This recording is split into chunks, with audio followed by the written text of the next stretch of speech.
உலகில் மொழிகள் தோன்றாத பல மொழிகள் பிறக்காத காலகட்டத்தில் தமிழ் மொழிக்கான தொல்காப்பியம் என்கிற இலக்கண இலக்கிய நூலை கொண்டிருந்தது தமிழ் பேரினம். உலகில் பல இனக்கூட்டம் வாழ்வதற்கு நிலமில்லாது, தங்களுக்கென்று தேசமில்லாது நாடோடிகளாக திரிந்த காலகட்டத்தில் தங்கள் வாழ்வியல் நிலங்களை குறிஞ்சி, முல்லை, மருதம், நெய்தல், பாலை என்று 5 வகையாக பகுத்து வாழ்ந்தவர்கள் தமிழர்கள் நாம். வாழ்வதற்கு எந்த இலக்கணமும் தேவையில்லை. தாயோடும் உறவு கொள்ளலாம், நாயோடும் உறவு கொள்ளலாம் என்கிற வரம்பற்று வாழ்ந்த காலகட்டத்தில் வாழ்வை அகவாழ்வு, புறவாழ்வு என்று பகுத்து அந்த வாழ்வுக்கு இலக்கணமாக அறத்தை வைத்தவர்கள் தமிழர்கள் நாம். வாழ்வுக்கான எந்தவித இலக்கண விதிகளும் வகுக்கப்படாத காலகட்டத்திலே உலகம் முழுக்க வாழ்ந்த மாந்த கூட்டத்துக்கு திருக்குறள் என்கிற வாழ்வியல் நெறியை வழிகாட்டி நூலை தந்தது தமிழ் பேரினம். இப்படி உலகில் வாழக்கூடிய மற்ற தேசினங்களுக்கு முன்னோடி தமிழர்கள் நாம். இன்னைக்கு தமிழ்நாடு அப்படின்னா இந்தியாவில் இருக்கக்கூடிய ஒரு மாகாணம், மாநிலம் அப்படின்னு நினைக்கக்கூடாது. இது தமிழர்களின் வரலாற்று தாய்நிலம். வடவேங்கடம், தென்குமரி, ஆயிடே, தமிழுகுரும் நல்லுலகம் என்று போற்றி புகழப்பட்ட பறந்து விரிந்த நிலப்பரப்பு. பகருளி ஆற்று, பன்மலை எடுக்கத்து, குமரி கோடும் கொடுங்கடல் கொள்ள வடதிசை கங்கையும் யமுனை, கங்கையும் இமயம் கொண்டு தென் திசை ஆண்ட மன்னவன் வாடி என்று போற்றி புகழப்பட்ட பறந்து விரிந்த நிலம். அப்படிப்பட்ட இன கூட்டத்துக்கு இன்றைக்கு அரசியல் என்று என்ன இருக்கிறது? இந்த தமிழ்நாட்டை 60 ஆண்டுகளாக திமுகவும் அதிமுகவும் மாறி மாறி ஆண்டிருக்கிறது. அன்பான சொந்தங்களே, உலகம் முழுக்க உற்றுநோக்கி பாருங்கள். எல்லார் கையிலும் அலைபேசி இருக்கிறது, உள்ளங்கையில் உலகம் இருக்கிறது. உலகம் மாறி இருக்கிறது. உலகம் முழுக்க தொழில்நுட்ப மாற்றங்கள், உலகம் முழுக்க விஞ்ஞான வளர்ச்சி, வியத்தகு சாதனை எல்லாம் நிகழ்த்தப்பட்டது இந்த 60 ஆண்டு காலத்தில் தான். ஆசியாவின் தீண்டதகாத நகரம் என்று வெறுத்து ஒதுக்கப்பட்ட சிங்கப்பூங்கிற மாநகரம் வளர்த்தெடுக்கப்பட்டது வெறும் 40 ஆண்டு காலத்தில். அந்த நிலத்தை ஆண்ட லீ குவான் என்கிற பெருமகன் உலகத்தின் தலைச்சிறந்த பொருளாதார வளமிக்க நாடுகளில் ஒன்றாக மாற்றி காமிச்சார். ஜப்பான்கிற தேசம் 2ஆம் உலகப் போரில் வீழ்ந்து போனது. எந்தவித கனிம வளங்களையும் கொண்டிராத அந்த தேசம் அவ்வளவுதான். உலக வரைபடத்திலிருந்து ஜப்பான் தூக்கப்பட்டு விடும் என்று நினைத்தார்கள். அந்த ஜப்பான்கிற தேசம் வளர்க்கப்பட்டது 40 ஆண்டு காலத்தில் தான். அதே ஆண்டு காலத்தை இந்த தமிழ்நாட்டில் திமுகவும் அதிமுகவும் மாறி மாறி ஆண்டு கிடது. என்ன நிலை? அரசியல் பிழைத்தாருக்கு அறமே கூட்டாகும் தமிழக இலக்கியம் பாடுகிறது. ஆனால் இன்றைக்கு அற உணர்ச்சி சாகடிக்கப்பட்டு விட்டது. ஆட்சியாளர் ஊழல் பண்றான், அமைச்சர் ஊழல் பண்றான், சட்டமன்ற உறுப்பினர் ஊழல் பண்றான், பார்லிமெண்ட் உறுப்பினர் ஊழல் பண்றான் என்கிற நிலையை கடந்து மக்களை ஊழல்வாதிகளாக மாத்திட்டார். லஞ்சம் கொடுப்போரும் இதுவும் வாங்குவோரும் இதுவும் இறைவனின் சாபம் உண்டாகட்டும் நபிகள் நாயகர் சொல்றாரு. அவரே சொல்றாரு, ஒரு காலம் வரும், அந்த காலத்திலே நேர்மையோடு வாழ்வது என்பதே நெருப்பு துண்டுகளை கையில் வைத்திருப்பதாக ஒப்பாங்க. உன்னால நேர்மையா வாழ முடியாதா அப்படின்னு சொல்றாரு. அவர் சொன்ன காலம் நாம் வாழ்ந்து கொண்டிருக்கிற இந்த காலம்தான், தற்காலம்தான். என்ன நிலைமை? ஒருத்தன் நேர்மையா இருப்பான், உண்மையா இருப்பான், மக்களுக்காக உழைப்புறமா உழைப்பான். ஆனா மக்கள் அவனை பார்த்து சொல்லுவான், பிழைக்க தெரியாதவன், தானும் படுக்க மாட்டான், தள்ளியும் படுக்க மாட்டான். ஒருத்தன் ஊரடிச்சு உலையில போடுவான், செந்தில் பாலாஜி மாதிரி. மகராசன் எப்படி வாழ்றான் பாருடா. வாழ்ந்தா இந்த மாதிரி வாழணும். யாரு? எந்த மக்கள் நல்லா வாழணும் நேர்மையா உழைக்கிறோமோ அந்த மக்கள் நேர்மையை, உண்மையை உதாசீனப்படுத்தின. இந்த நிலைக்கு நம்மை தள்ளியது யார்? மாறி மாறி ஆண்ட திராவிட கட்சிகள். ஆண்டுமே இந்தியாவிலே ஜாலியன் வாலாபாக் படுகொலை, அந்த படுகொலை கண்டித்து இன்றைக்கு வரை வரலாற்றின் பக்கங்களில் பதிவு செய்கிறோம். வரலாற்றில் கருப்பு பக்கத்தால் எழுதப்படுது. ஜாலியன் வாலாபாக் படுகொலை நடைபெற்று முடிந்து 100 ஆண்டுகளை கடந்து விட்டது. 100 ஆண்டை கடந்த பிறகு எந்த இங்கிலாந்து நாட்டை சேர்ந்த வெள்ளைக்காரன் சுட்டுக் கொன்றானோ அதே இங்கிலாந்து நாட்டின் பார்லிமெண்டத்திலே ஜாலியன் வாலாபாக் படுகொலை வரலாற்று பேரவலம். அன்றைக்கு அப்படி நிகழ்ந்திருக்க கூடாது என்று இன்னைக்கு இருக்கக்கூடிய தற்கால தலைமுறை மன்னிப்பு கேட்கிறது, வருத்தம் தெரிவிக்கிறது. ஆனால் நம் சமகாலத்தில் வாழக்கூடிய சமகாலத்தில் தூத்துக்குடி நடந்த துப்பாக்கி சூட்டுக்கு யார் வருத்தம் தெரிவித்தது? யார் மன்னிப்பு கோரியது? அதிமுக ஆட்சியிலே தூத்துக்குடி துப்பாக்கி சூடு அன்றைக்கு இதே திமுக கண்டித்தது. நாங்கள் ஆட்சிக்கு வந்தால் குற்றவாளிகளை கூண்டில் ஏற்றுவோம், ஒருவரையும் விடமாட்டோம், மன்னிக்க முடியாத பேரவலம் படுவாதகம் என்று பேசியது திமுக. ஆனால் திமுக ஆட்சிக்கு வந்த பிறகு தூத்துக்குடியில் எவன் மக்களை சுட்டுக் கொன்றானோ அவர்களை பாதுகாத்தது, படுகொலை செய்து முடித்தது அதிமுக. படுகொலை செய்தவர்களை காப்பாற்றிக் கொண்டிருப்பது திமுக. என்ன மாற்று திமுகவுக்கும் அதிமுகவுக்கும்? திமுக ஒரு பஜனை பாடுவான், ஒரு பல்லவி பாடுவான். பாஜக ஒரு வாஷிங் மிஷின் வச்சிருக்கு. அந்த வாஷிங் மிஷினில் ஊழல்வாதிகளை போட்டு வெளுத்து அப்பழுக்கட்டவளாக மாற்றிடுவாங்க. அப்படிதான் அஜித் பவார்ங்கிற ஊழல்வாதியை யோகே சிகாமணியாக மாற்றுறாங்க அப்படின்னு பேசுது.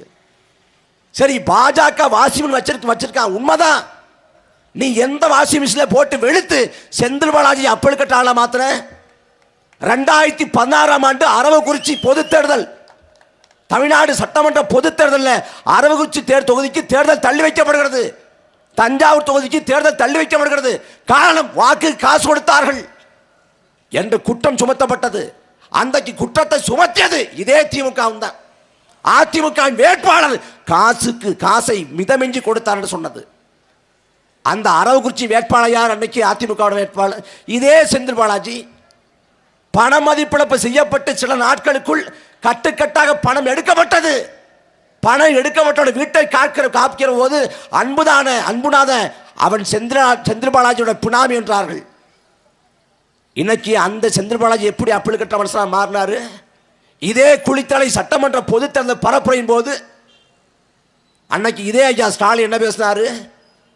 ஸ்டாலின் பேசுகிறவ சொல்றாரு, ஊழல்வாதி, ஊழல் பெருச்சாளி, போக்குவரத்து துறையில் வேலை வாங்கி தரன்னு சொல்லிட்டு காசு வாங்கினார் செந்தில் பாலாஜி. குற்றம் சுமத்தியது ஸ்டாலின்.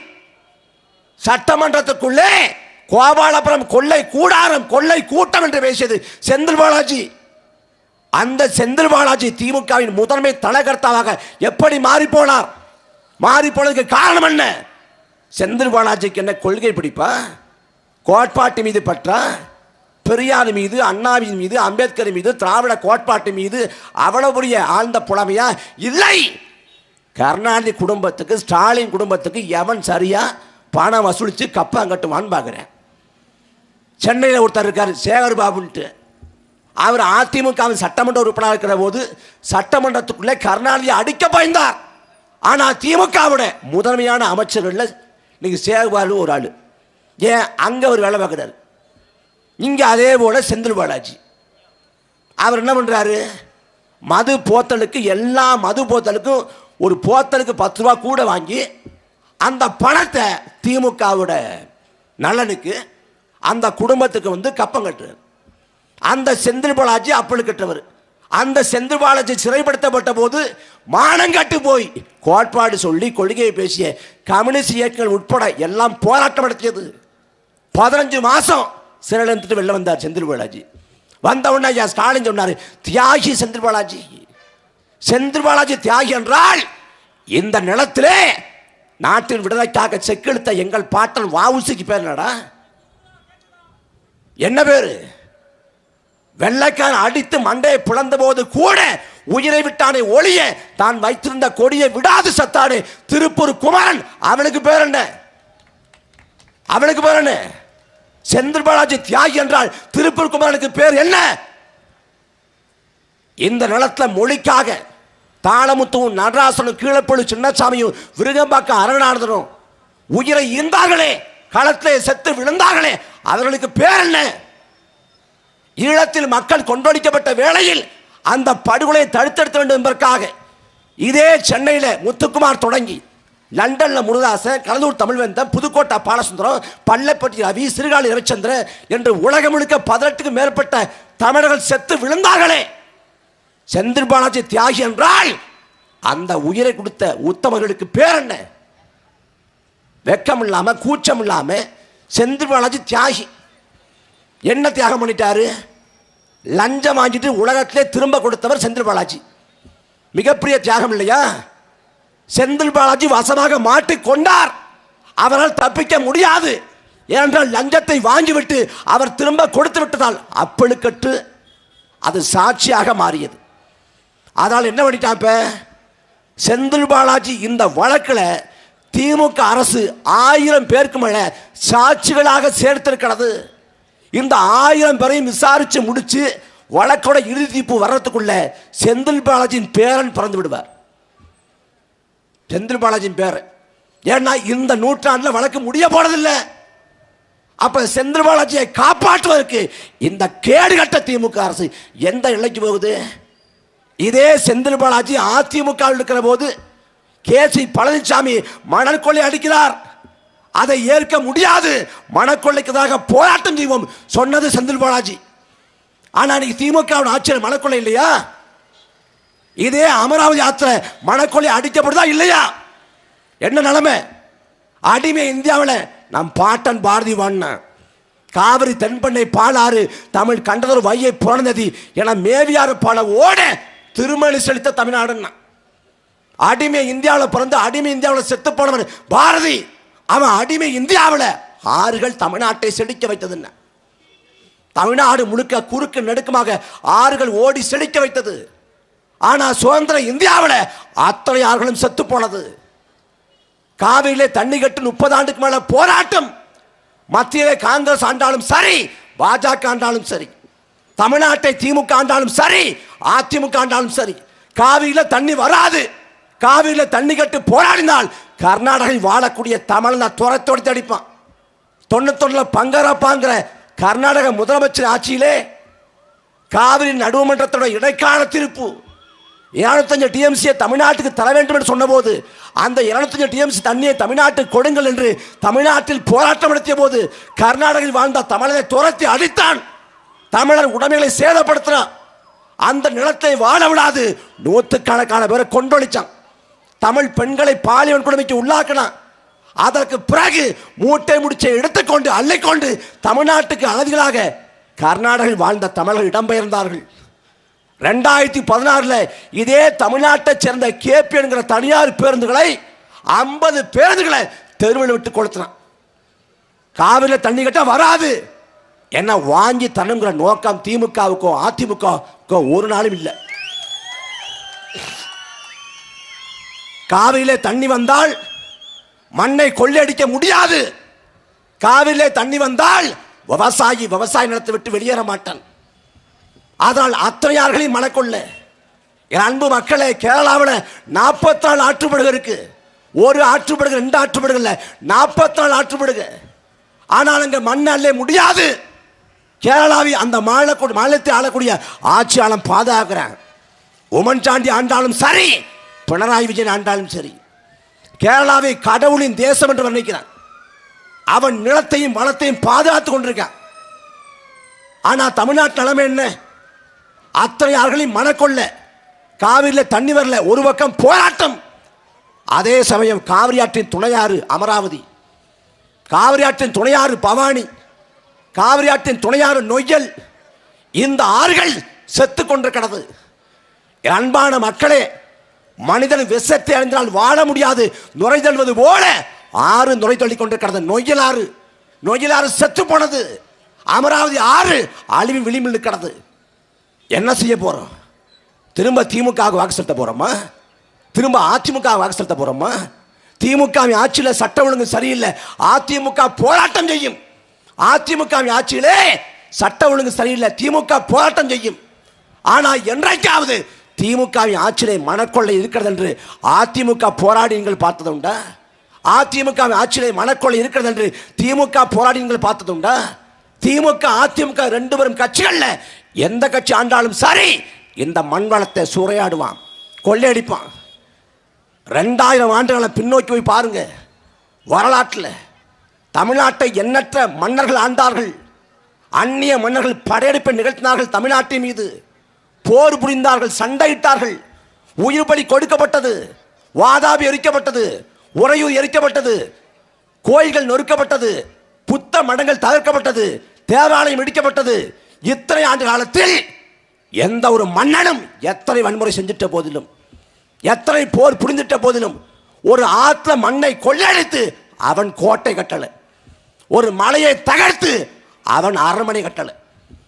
மன்னராட்சி காலத்தில் பாதுகாக்கப்பட்ட இயற்கை வளங்கள் மக்களாட்சி காலத்திலே சூறையாடப்பட்டு கொண்டிருக்கிறது. வெள்ளக்காரர் 200 ஆண்டு 300 ஆண்டு இந்த இந்தியாவை ஆண்டான். வெள்ளக்காரன் இந்த நாட்டின் வளங்களை அள்ளிக்கொண்டு போனான், செல்வ வளங்களை அள்ளிக்கொண்டு போனான். இந்த நாட்டின் மீது மிகப்பெரிய சுரண்டலை செஞ்சான். நம் முன்னோர்களை அடிமைப்படுத்தினான், கொடுமைப்படுத்தினான், தூக்கில தொங்கிட வச்சான். ஆனால் அந்த வெள்ளைக்காரன் இந்த நாட்டின் இயற்கை வளங்கள் மீது கை வைக்கல. ஆனால் 60 ஆண்டுகள திராவிட ஆட்சியிலே இந்த மண்ணின் வளங்கள் சூறையாடப்பட்டு கொண்டிருக்கிறது. என்ன செய்ய போறோம்? மறுபடியும் திமுகவுக்கு அதிமுகவுக்கு ஓட்டு போட போறோமா? தமிழ்நாட்டுக்கு 9 லட்சம் கோடி 10 லட்சம் கோடி கடன். அந்த 9 லட்சம் கோடி கடன் 80 லட்சம் கோடி கடனாக மாறினாலும் சரி, என்றாவது ஒரு நாள் அந்த கடனை தீர்க்க முடியும். பொருளாதார சிக்கலை நம்மளால் தடுத்து இந்த நிலையை மீட்டு கொண்டு வர முடியும். ஆனால் இந்த நிலத்தின் வளங்கள் சூறையாடப்பட்டால் என்ன செய்ய முடியும்?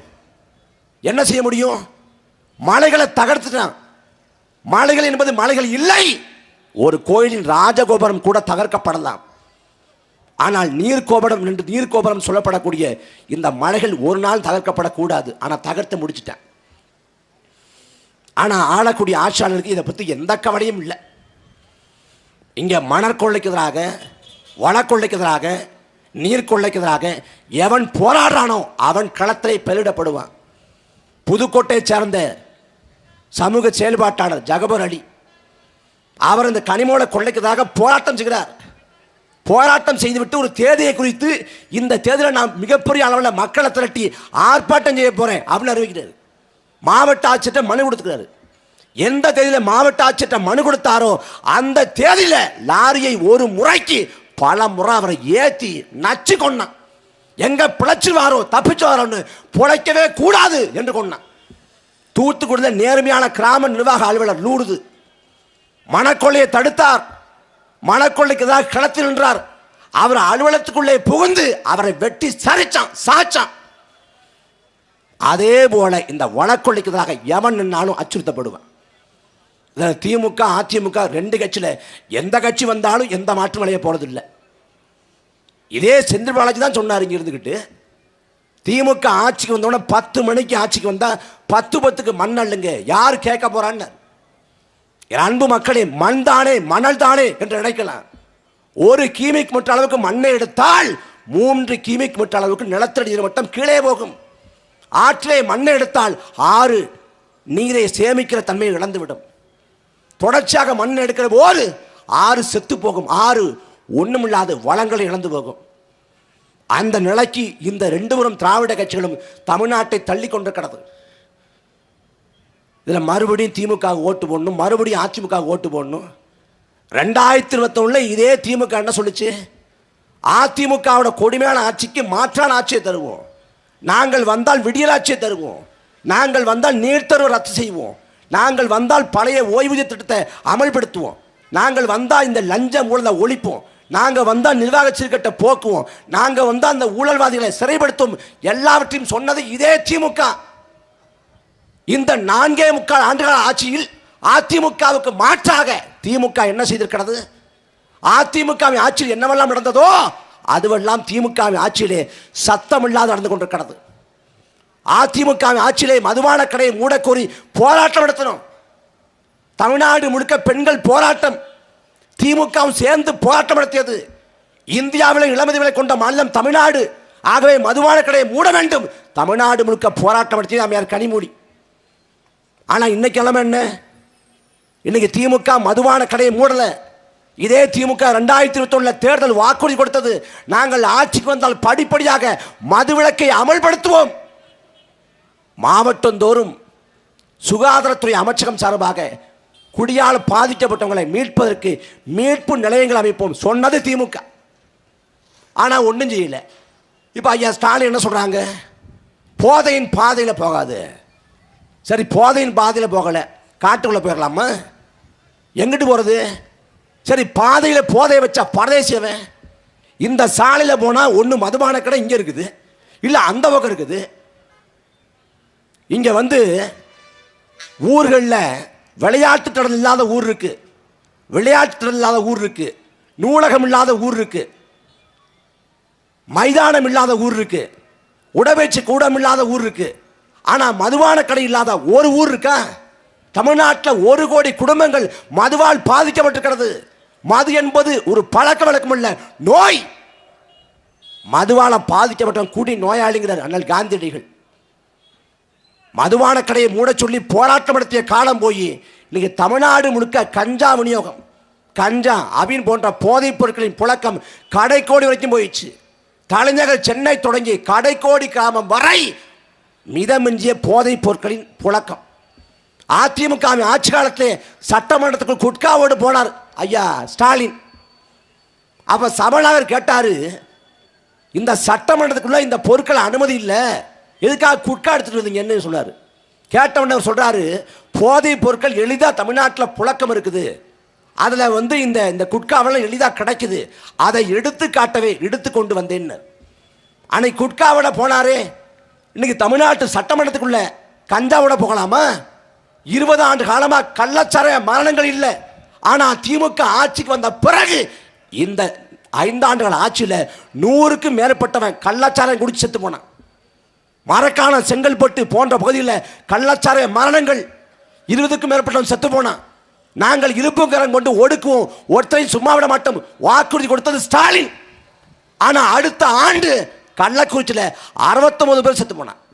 யார் காரணம்? யார் இந்த கேடு கட்ட நிர்வாகத்துக்கு யார் காரணம்? இதே திமுக தானே. மறுபடி திமுக வந்து என்னங்க செய்ய போகுது? மறுபடி அதிமுக வந்து என்ன செய்ய போகுது? 1 ஆண்டு 2 ஆண்டு இல்லை, திமுக அதிமுக சேர்ந்து 60 ஆண்டு காலம் ஆண்டிருக்கேன். திமுக 25 ஆண்டு காலம், அதிமுக 31 ஆண்டு காலம். இந்த ஆண்டு காலத்தில் தமிழர்களை எந்த அளவுக்கு முன்னேற்றி விட்டுருக்காங்க. இப்போ திமுக மறுபடி அதிகாரத்துக்கு வந்து இந்த 5 ஆண்டு காலத்தில் செய்யாத எதை ஒன்று செய்ய போறேன்? இந்தியாவில் ஒரு கட்சி, மாநில கட்சி முதல் முறையாக ஆட்சியை பிடித்தது என்றால் திமுக 1967 அண்ணா தலைமையில். அதே போல மத்திய அமைச்சர்கள் அதிகப்படியான ஆண்டுகள் அங்க வைத்த ஒரே மாநில கட்சி திமுக தான். 18 ஆண்டுகளும் மத்திய அமைச்சர்கள் அங்க வைச்சான். விபி சிங், தேவகவுடா, ஐகே குஜரால், மன்மோகன் சிங், வாஜ்பாய் அப்படின்னு பல பேரோட ஆட்சியில் மத்திய அமைச்சர்கள் அங்க வைச்சேன். 99 தொடங்கி 2013 வரை தொடர்ச்சியாக 14 ஆண்டு காலம். அந்த 14 ஆண்டு காலத்தில் 2004 2009 காலகட்டத்தில் பெரும்பான்மை இல்லாத காங்கிரஸ் மத்திய அமைச்சரவையில், அந்த காங்கிரஸை தாங்கி பிடித்தது மாநிலத்தை ஆண்ட திமுக. அன்றைக்கு கேட்டதையெல்லாம் திமுகவுக்கு செய்து கொடுத்தது காங்கிரஸ். அன்றைக்கு மாநில உரிமைக்காக, மாநில சுயாட்சிக்காக, மக்களின் நலனுக்காக திமுக என்ன செஞ்சது? காவிரியில் தமிழருக்கான உரிமையை நிலைநாட்டு என்று காங்கிரஸ் அரசிடம் திமுக கேட்டிருந்தால் செய்து கொடுத்திருப்பான். முல்லை பெரியார் அணையோட நீர்மட்டத்தை 152 அடியாக உயர்த்து கேட்டிருந்தா செஞ்சு கொடுத்திருப்பான். கச்சத்தீவை மேட்டி எடு கேட்டிருந்தால் எடுப்பதற்கான வேலைகள் செஞ்சிருப்பேன். கல்வியை மாநில பட்டியலில் கொண்டு வா, ஆளுநர் பதவி நீக்கு, அல்ல ஆளுநருக்கான அதிகாரத்தை மட்டுப்படுத்து, கட்டுப்படுத்து, ஏதாவது ஒன்றை கேட்டு திமுக செய்து கொடுத்ததா? எதுவும் இல்லை. அதிகாரத்துக்கு எதுவும் பேச மாட்டேன். அதிகாரத்தை விட்டாங்கன்னா பிறகு ஆட்டுக்கு தாடி எதுக்கு, நாட்டுக்கு ஆளுநர் எதுக்கு? இப்போ 2026 சட்டமன்ற பொது தேர்தலில் நிலைமை என்னன்னா, ஒரு சட்டமன்ற தொகுதிக்கு மிக குறைந்தது 30 கோடியை திமுகவும் அதிமுகவும் வாரி இறைக்க போகுது. 30 கோடி. ஒரு சட்டமன்ற உறுப்பினரோட தொகுதி மேம்பாட்டு நிதியே 15 கோடி தான். ஆண்டொன்றுக்கு 5 கோடி, 5 ஆண்டுக்கு சேர்த்து ஆண்டொன்றுக்கு 3 கோடி, 5 ஆண்டுக்கு சேர்த்து 15 கோடி. ஆனால் 30 கோடி 40 கோடியை கொட்டி இறைச்சி இவன் சட்டமன்ற உறுப்பினராக மாறுறான்னா இவன் என்ன செய்ய போறேன்? இவன் ஊரடிச்சு உலையில போட போறேன், ஒட்டுமொத்த ஊரே முங்காம் போட போறேன். அதற்கான சாட்சிகள் நிகழ்ந்து கொண்டிருக்கிறது. திமுக தொடங்குகிற வேலையில், தொடங்கி முன்னேற வேலையில் அண்ணாவை தோற்கடிக்க காங்கிரஸ் காசு கொடுத்தது. அண்ணா நின்ற தொகுதியில் மட்டும் அன்னைக்கு 10 காசு 5 காசுன்னு கொடுத்தாங்க. அன்னைக்கு அண்ணா சொன்னாரு, என்னை தோற்கடிக்க 6 மலை தாண்டி 7 மலைக்கு போய் வெங்கடேச பெருமாளை கூட்டி வர்றாங்க, வெங்கடேச பெருமாள் மேல சத்தியம் வாங்குறாங்க, எங்களை எதிர்க்க தெம்பில்ல, திராணி இல்லை, வக்கு இல்லை என்று கேட்டவர் அண்ணா. அந்த அண்ணாவின் வழிவந்த திமுக அந்த அண்ணாவை பேரில் வச்சக்கூடிய அதிமுக 2 கட்சியும் தான் வாக்கு காசு கொடுக்குது. வாக்கு காசு தர்றான்னா நமக்கு காசு கொடுத்து சட்டமன்ற உறுப்பினராகி, நமக்கு காசு கொடுத்து பார்லிமெண்ட் உறுப்பினராகி, நமக்கு காசு கொடுத்து அமைச்சராகி நமக்காக ஊழியம் செய்வானா, நமக்காக சேவை செய்வானா, நமக்காக உழைப்பானா, நமக்காக தொண்டு புரிவானா? எதுவும் செய்ய மாட்டான். அவன் கொள்ளையடிப்பான், 100 விழுக்காடு கொள்ளையடிப்பான். இந்த திமுக அதிமுக 2 பேரும் தீய சக்திகளை நாம் புறந்தள்ளணும். ஒட்டுமொத்தமாக இந்த மண்ணை விட்டு அப்புறப்படுத்தணும். அதுக்கு சரியான தேர்தல் களம் 2026 தேர்தல் களம். நாம் தமிழர் கட்சி மற்ற கட்சிகள் போல இல்லை. திமுக எப்படி தொடங்கப்பட்டது? திராவிட கழகத்தில் பெரியாருக்கும் அண்ணாவுக்கும் சண்டை, முரண்பாடு. பெரியார் மணியம்மையை திருமணம் செய்தார். அது பிடிக்காது, இயக்கத்தை விட்டு வெளியேறினார் அண்ணா. வெளியேறிய அண்ணா தனி இயக்கம் தொடங்குகிறார். அது திமுக. அதே போல அந்த திமுகவில் பிற்காலத்தில் அண்ணாவின் மறைவுக்கு பிறகு கருணாநிதிக்கும் எம்ஜிஆருக்கும் முரண்பாடு. எம்ஜிஆர் வெளியேற்றப்படுறாரு. வெளியேற்றப்பட்ட எம்ஜிஆர் தனி இயக்கம் கட்டினார். அது அதிமுக. அதற்கு பிறகான காலகட்டத்தில் கருணாநிதிக்கும் வைகோவுக்கும் முரண்பாடு, சண்டை. வைகோ வெளியேற்றப்படுறாரு. வெளியேற்றப்பட்ட வைகோ தனி இயக்கம் கட்டினார். அது அதிமுக. இப்படி திமுகவும் அதிமுகவும் தனிப்பட்ட 2 பேருக்கிடையான முரண்களில் தோன்றிய இயக்கங்கள். ஆனால் நாம் தமிழர் கட்சி அவ்வாறு உருவாகவில்லை. வரலாறு இட்ட கட்டளை, காலம் கையளித்த உத்தரவு இது. அன்பு மக்களை, எந்த நாளை வேண்டுமானாலும் தமிழன் மறக்கலாம், கடக்கலாம்.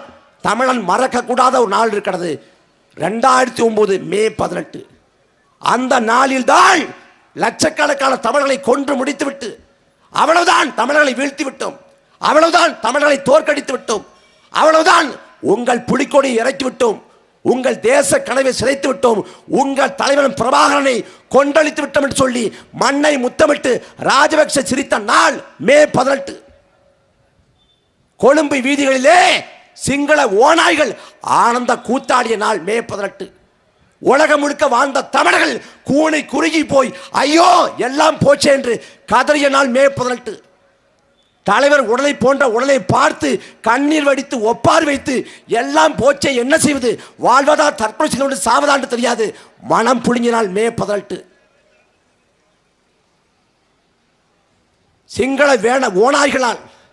சிங்கள ஓநாய்களால் விடுதலை புலிகள் படைப்பிரிவுள்ள ஊடக பிரிவில் இருந்த அக்கா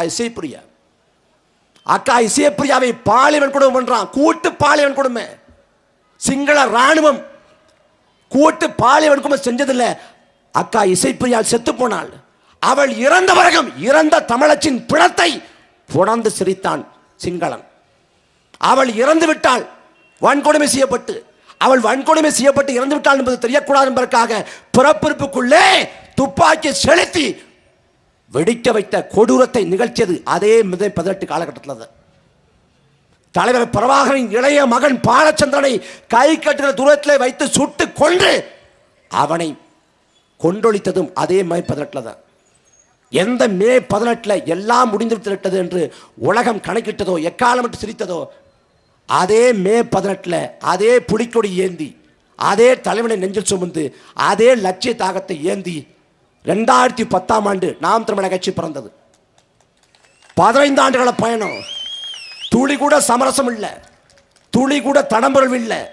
நாம் தமிழர் கட்சி இந்த 15 ஆண்டுகள பயணத்தில் காவிரி சிக்கல், முல்லை பெரியாறு, பாலாறு, கச்சத்தீவு, மேத்தேடு, ஹைட்ரோகார்பன், 8 வழிச்சாலை, உயர்மின் கோபுரம், ஸ்டெர்லைட், அணுகுல, அணுக்களி மையம், எல்லா சிக்கலுக்குமா போராடி இருக்கோம். கஜா புயல், தானே புயல், ஒக்கி புயல், நிவர் புயல், சென்னை பெருவெள்ளம், எல்லா மக்கள் துயருற்ற காலத்திலும் மக்களோடு நின்றிருக்கோம். மக்களுக்காக எங்களை நின்று நிரூபித்துவிட்டு தேர்தல் களத்துக்கு வந்தோம்.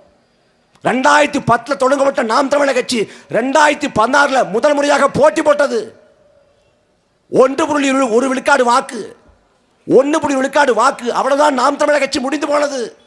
தமிழ் தேசியம் என்று பேசுவர்கள் எல்லாம் தேர்தல் பாதைக்கு ஒத்து வர மாட்டார்கள். நாம் தமிழர் கட்சியின் கதையை முடிந்து போனது என்று கணக்கிட்டார்கள். 1 விழுக்காடு வாக்களை பெற்ற நாம் தமிழர் கட்சி அடுத்தடுத்து படிப்படியாக உலகிருந்து 8 விழுக்காடு வாக்கு பெற்றோம். தோற்று போன ஒரு கட்சி வளர்ந்ததாக எழுந்ததாக சரித்திரம் இல்லை.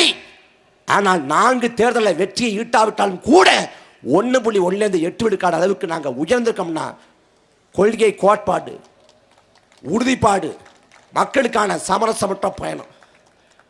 நாங்கள் இந்த மண்ணுக்கானவர்கள், நாங்கள் இந்த மக்களுக்கானவர்கள். எங்களை ஆதரிக்காம நீங்க யார் ஆதரிக்க போறீங்க? இந்த கரூர் வேலுச்சாமி புறங்கிறப்ப இந்த கூட்டம் நடப்பதற்கு முன்பாக வந்து பார்த்தோம். வந்து பார்க்குறப்ப இந்த இடத்துக்கு வந்த உடனே மனநிலை மாறுது. ரொம்ப மனசு வந்து கனமாகுது. கண் முன்னே 41 உயிர்களை பறி கொடுத்தோம். ஒரு அயோக்கியனோட அஜாக்கிரதையால் எவ்வளவு பெரிய கொடுமை. இந்தியாவில் ஒரு அரசியல் கட்சியின் கூட்டத்தில் இடிபாடுக்குள்ள சிக்கி 41 பேர் இறந்து போனாங்கன்னா இதுதான் முதல் முறை. இவ்வளவு பெரிய எண்ணிக்கை இல்லை.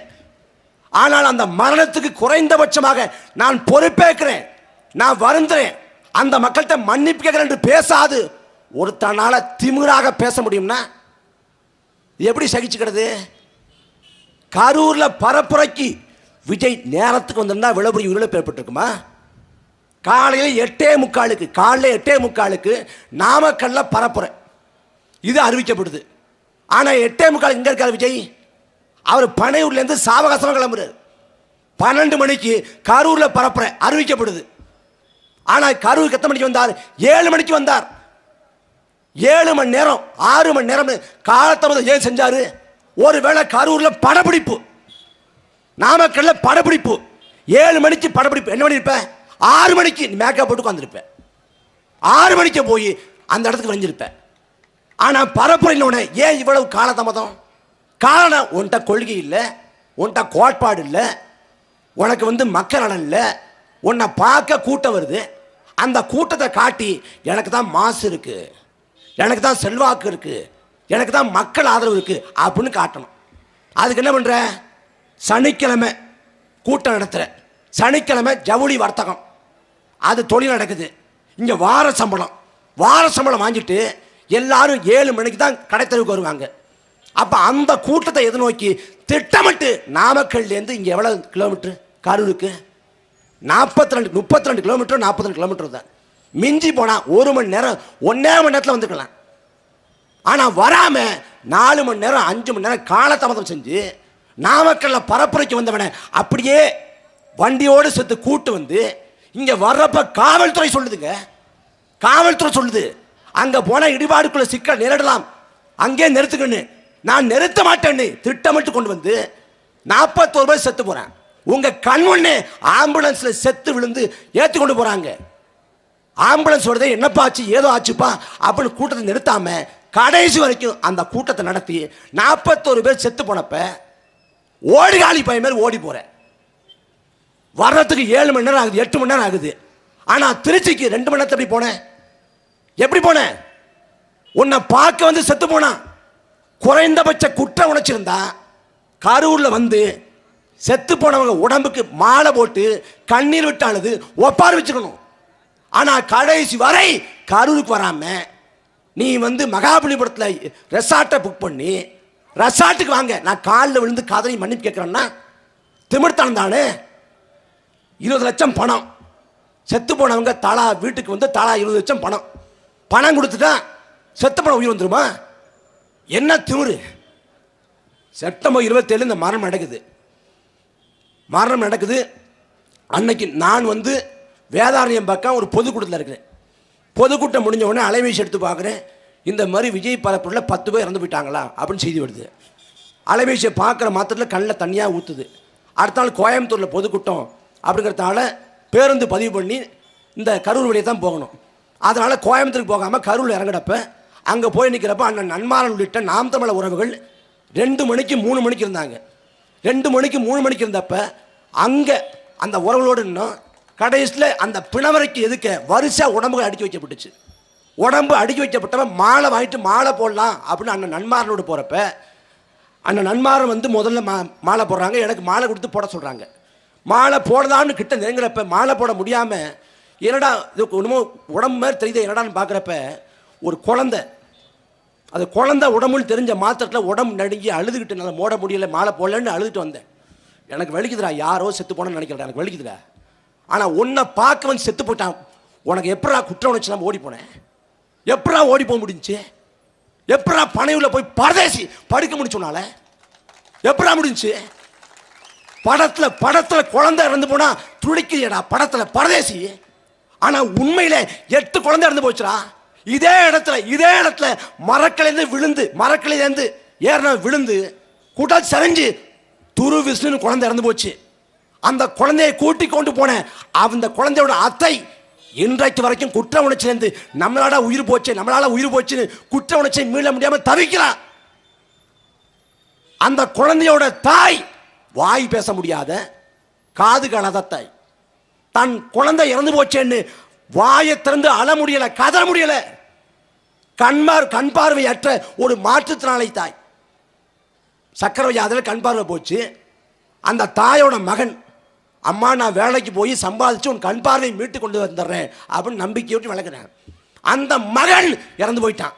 கண் பார்வை இல்லாத போது எல்லா வெளிச்சமும் இருந்த அந்த மகன் இறந்து போயிட்டான். அதுக்கு விஜய் என்ன சொல்ல போறாரு? ஒரு நல்ல மனநிலை கொண்டவன், ஒரு நல்ல மனிதன், மனசாட்சி கொண்டவன்னா, நம்மளால 41 பேர் செத்து போயிட்டான்னா அவன் தற்கொலை எண்ணத்துக்கு தான் போவான். அவனால வெளியே வர முடியாது, அவனால் நடமாட முடியாது. ஆனா இந்த மரணம் நிகழ்ந்து சரியா 3 மாத காலத்தில் மலேசியாவில் போய் நடமாட முடியாதா? எப்படா நடமாட முடியுது? எப்படி முடியுது? அதுக்கு பிறகு இத்தனை நாள்ல இந்த மரணம் தெரிஞ்சோ தெரியாமலோ என்னால் நிகழ்ந்துருச்சு, நான் மன்னிப்பு கேட்கிறேன் அப்படின்னு ஒரு வார்த்தை பேசலையங்க. நம்மள மானம் கட்டி போயிட்டோமா? அப்படி என்னடா நான் நடிகரை பார்க்கணும்னு நாக்க தொங்க விட்டு போகணும்? அப்படி என்ன? அவனுக்கு நம்மளை போட 2 கை இருக்கு, 2 கால் இருக்கு, மூக்கு இருக்கு, வாய் இருக்கு. இதானே நடிகன்? பணத்துல எல்லாம் பண்ணுவான், நிஜத்துல தொடர் நடுங்குவான். கரூர் மரணத்துக்கு பிறகு இந்த வழக்கு சிபிஐக்கு மாற்றப்பட்ட பிறகு இன்று வரை பாஜகங்கிற வார்த்தையை சொல்ல துப்பில்லை. இந்த தொடர் நீக்கிக்கு கூட்டம் நடந்தா டிவிக்கேன்னு கத்துறது, கொடிய காட்டுறது. 41 பேர் செத்து விழுந்த போது நீங்கள் எங்கடா புடுங்க போனீங்களாடா? எங்கடா போனீங்க? இடியாப்பா வைக்க போனியா? டிவிக்க போனியா? எங்கடா போன? கரூர் மருத்துவமனையில் ஒரு கட்சிக்காரன் இல்லையடா. அலைபேசி அணைச்சு வச்சுட்டு ஊரை விட்டு ஒட்டுமொத்த கட்சிக்காரன் ஓடி போனீங்கடா. எங்கடா போனீங்க? ஒரு விபத்து ஏற்படுறப்ப அந்த விபத்துக்கு பொறுப்பேற்று மக்களோட நிக்க துப்பு இல்லைன்னா என்ன மயத்துல கட்சி? எதுதான் நாட்டாளர் கனவு? இந்த 41 சாவுக்கு யாரா பொறுப்பேற்பது? சாலையில் வாகனத்தில் போயிட்டு இருக்கிறோம், போயிட்டு இருக்கப்ப குறுக்க வந்து நாய்க்குட்டி விழுந்துருது, ஒரு கண்டுக்குட்டி விழுந்துருது. நம்மளால நாய்க்குட்டியோ கண்டுக்குட்டியோ செத்து போச்சுன்னு தெரிஞ்சா நம்மளால சாப்பிட முடியாது, தூங்க முடியாது, நிம்மதி இழந்துருவோம், குற்ற உணர்ச்சி ஆயிடுவோம். ஆனால் 41 பேர் செத்து போன பிறகும் ஒருத்தன் நடனமாடி கொண்டிருக்கான்னா இவன் உலகத்தின் உச்சபட்ச சைக்கோ. நீ படத்தில் பார்க்குற விஜய் இல்லை, படத்தில் வில்லன்னு ஒரு கதாபாத்திரம் காட்டும் பாரு, அதை விட 100 மடங்கு கொடுங்கோல் தன்மை கொண்டவன். அரசியல் இருந்து அப்புறப்படுத்தணும். என்ன கொள்கை, என்ன கோட்பாடு உனக்கு? கட்சி உடஞ்சி 2 ஆண்டு ஆயிடுச்சு. மக்களை பார்க்க புடுங்க போக மாட்டார், புடுங்க போயிடுவார். போராட்டம் நடக்குதா? போராட்ட காலத்துக்கு போக மாட்டார். போராட்டம் வந்து இவருக்கு ஆதரவு தெரிவிக்கணும். வீட்டுக்கு போய் வெள்ளத்தால் பாதிக்கப்பட்டவங்களை பார்த்து அவங்களுக்கு நிவாரணம் தர மாட்டார், அவங்க இடத்துக்கு வரணும். ஊடக சந்திப்பு அதெல்லாம் ஆகவே ஆகாது. ஆனால் இவர் ஒரு பெரிய தலைவர், பெரிய மயாண்டி. உன் ஆணவத்துக்கு, உன் அதிகார திமிருக்கு, உன் செருக்குக்கு முடிவட்டும்டா. மக்களை பார்த்தா என்ன பைத்தியக்காரமே தெரியுதா? 41 உயிரை காவு வாங்கிட்டு மனசாட்சி இல்லாமல் இருக்க முடியுதுன்னா இந்த அரசியல் ஒழிக்கப்படணும். இந்த அநாகரிகங்கள் தமிழக அரசியலிருந்து அப்புறப்படுத்தப்படணும். அதுக்கு ஒரே வாய்ப்பு உங்கள் பிள்ளைகள் தான். இந்த கொடுமை, உச்சபட்ச கொடுமை என்னன்னா, தமிழக இலக்கியங்களை படிக்கிறோம், காப்பியங்களை படிக்கிறோம். கணக்கால் இரும்புற அப்படின்னு ஒரு பாட்டை வாழ்ந்தான். அந்த கணக்கால் இரும்புற போரில் தோத்து போன பிறகு அவன் சிறைபிடிக்கப்படுறான். சிறைபிடிக்கப்பட்ட கணக்கால் இரும்புரை வந்து சிறையில் இருக்கிறப்ப அவனுக்கு தாகம் எடுக்குது. வாயிற்காவலன்ட்ட தண்ணி கொண்டாங்கிறான். தண்ணி கொண்டான்னு சொல்கிறப்ப அந்த வாயிற்காவலன் அலட்சியமாக போய் ரொம்ப நேரம் கழிச்சாந்து தண்ணியை கொண்டாந்து இடது கையில் வச்சிடறான். இடது கையில் தண்ணியை வச்சு நம்மளை அலட்சியப்படுத்திட்டானேன்ட்டு மனம் உடைஞ்சு செத்து போகிறான் கணக்கால் இரும்புற. ஏன்னா உயிரை விட மானத்தை பிரதிநின்று நினைத்த இனம் தமிழ் பேரினம். அந்த இனத்தின் மக்கள் பணத்தை நம்ம கொடுத்துட்டோம், லட்சக்கணக்கான பணத்தை கொடுத்து நம்ம திமிரில் அவன் மாமல்லபுரத்துக்கு கூப்பிட்டப்ப இந்த சொந்தங்கள் நமது தாய்மார்கள் அங்கே போயிருக்கக்கூடாது. போனது வரலாற்று பெருந்துயரம், போனது ஒரு மிக மோசமான கெடுவாய்ப்பானது. அதில் ஒரு தாயார் வந்து என் புள்ள போயிட்டான் போயிட்டு போகிறேன், என் புள்ள போயிட்டான் போயிட்டு போகிறேன், அவரை பக்கத்தில் நின்று பார்க்க வாய்ப்பு கிடைச்சில, அதுவே பெருசுங்கிறாங்க. இந்த கொடுமையை எங்கே போய் சொல்லி தொலைக்கிறது? தன் மகன் போரிலே புறமுதுகிட்டு செத்து போனால் அவன் பாலுண்ட மார்பை அறுத்தறிவேன், ஒருவேளை நெஞ்சிலே அவன் காயம்பட்டு செத்து போனால் அவனை பெற்றதுக்கு நான் பேருகை கொள்வேன்னு ஒரு தாய் சொன்னான். புறநானூற்று தாய். அந்த புறநானூற்று தாய் பிறந்த தமிழ் மண்ணில் தான் இது போன்ற தாய்களும் இருக்கிறாங்கிறது எவ்வளவு பெரிய கொடுமை. அன்பு சொந்தங்களே,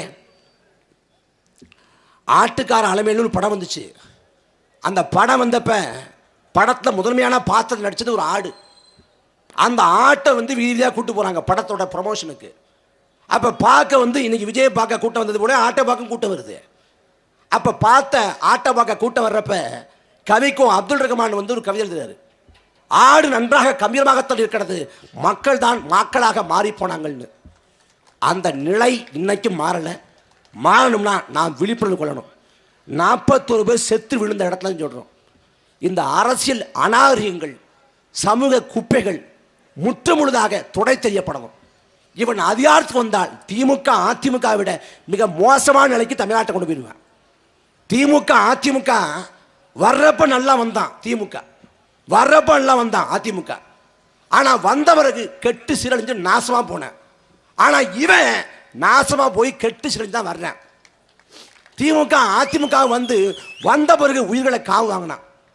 ஆனால் இவன் வர்றப்பவே 41 உயிர்களை காவு வாங்கிட்டான். அதனால் வாய்ப்பு ஒன்று தான். வரலாறு மீண்டும் ஒரு முறை இந்த வாய்ப்பை கொடுக்காது. உங்கள் பிள்ளைகளுக்கு வாக்கை தாருங்கள். பெருந்தலைவர் காமராசர் 9 ஆண்டு காலம் பொற்கால ஆட்சியை கொடுத்தார்.